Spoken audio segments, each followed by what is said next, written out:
wabarakatuh. Apa kabarnya Bapak Ibu guru hebat yang ada di seluruh Indonesia?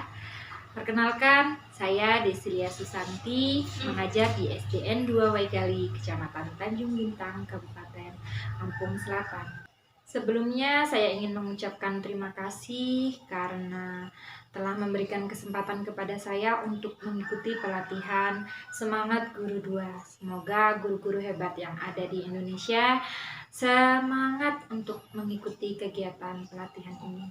Hari ini saya ingin melakukan refleksi dari apa yang telah saya dapatkan setelah mempelajari Modul 1 atau pelajaran 1 pada pelatihan ini, yaitu materi tentang motivasi dan merdeka belajar. Dalam kegiatan refleksi ini, saya akan menjawab 3 pertanyaan yang sudah disediakan untuk mengukur seberapa pahamkah saya setelah mengikuti pelatihan Semangat Guru 2 pada materi yang pertama. Hal baru apa yang Anda pelajari tentang motivasi dan merdeka belajar? Setelah saya melakukan pelatihan, setelah saya menyimak webinar yang sudah disediakan, hal baru yang saya dapatkan dalam kegiatan ini adalah pentingnya memotivasi diri sendiri.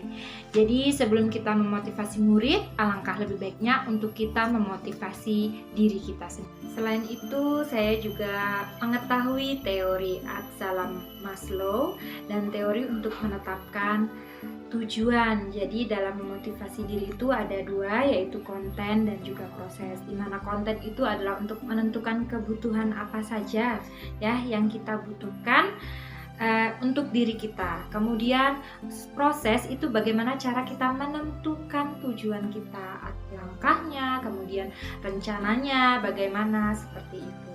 Bagaimana lembar aksi 1 itu membantu Anda untuk melatih motivasi dari kegiatan mengerjakan latihan mandiri, yaitu mengerjakan lembar aksi 1 ya.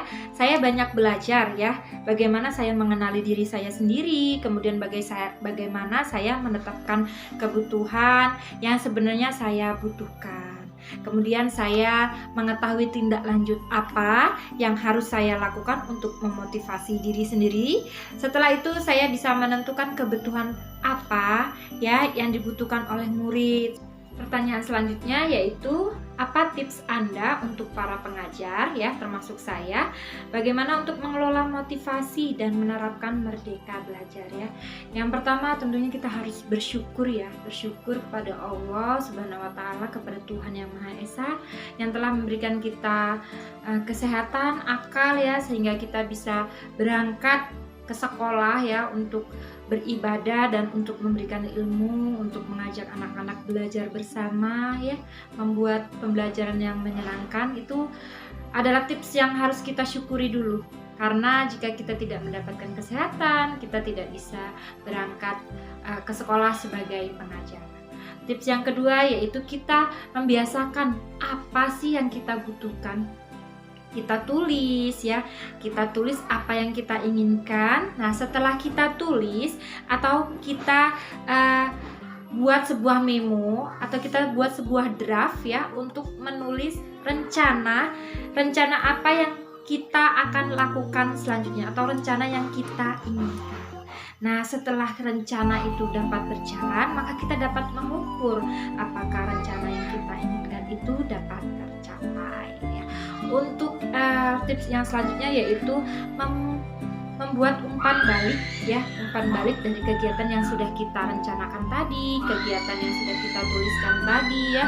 Umpan balik itu bisa kita dapatkan dari guru, dari rekan sejawat, dari murid ya, bahkan kita bisa mendapatkan umpan balik dari murid kita atau dari keluarga supaya kita bisa menjadi guru yang profesional. Sekian pemaparan saya terhadap materi motivasi dan merdeka belajar ya. Semoga kita semua guru-guru yang ada di Indonesia tetap semangat ya, membawa perubahan pendidikan Indonesia ke perubahan yang menjadi lebih baik. Salam hebat, guru hebat untuk seluruh Indonesia.